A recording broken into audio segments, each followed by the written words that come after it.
video of the voices and sounds like saxophone from gloves and silicone plates, shields that make sounds like saxophone and clarinet, etc. But I'm too lazy to do it. And also my inspiration was the scene from Jurassic Park 3 where Alan Grant, played by Sam Neill, blows into the resonation chamber of Velociraptor printed, 3D printed on a 3D printer, and recreates the sound of Velociraptor's voice.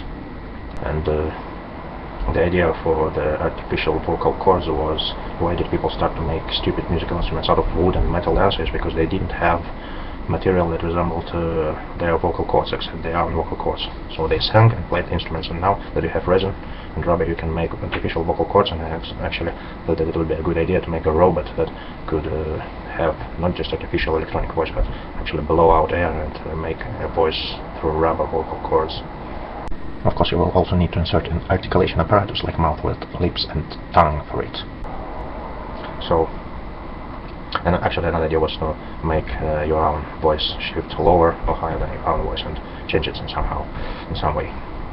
And another evident reason for that is that the voice amongst the musical instruments, the saxophone, has names like baritone, alto and soprano. So if it's so voicey, why not make it not out of metal but out of more natural materials? And another idea was why people still play musical instruments that were invented centuries ago and don't take steps forward like their ancestors did, actually inventing piano and violin and flutes, and we stay still. And yet another thing is that in nature there are millions of different sounds and people still stick up to dozens of them, hundreds, even though they have computers that can simulate any sound, not just electronic beeps, beeps, beeps, and ting, ting, ting, but they still have no sound. They don't reproduce the sounds of millions of possible sounds. So that's it. Hope you like my stupid short. It's a very tiny part of what I plan to do, of simulating sounds of the voice and vocal cords.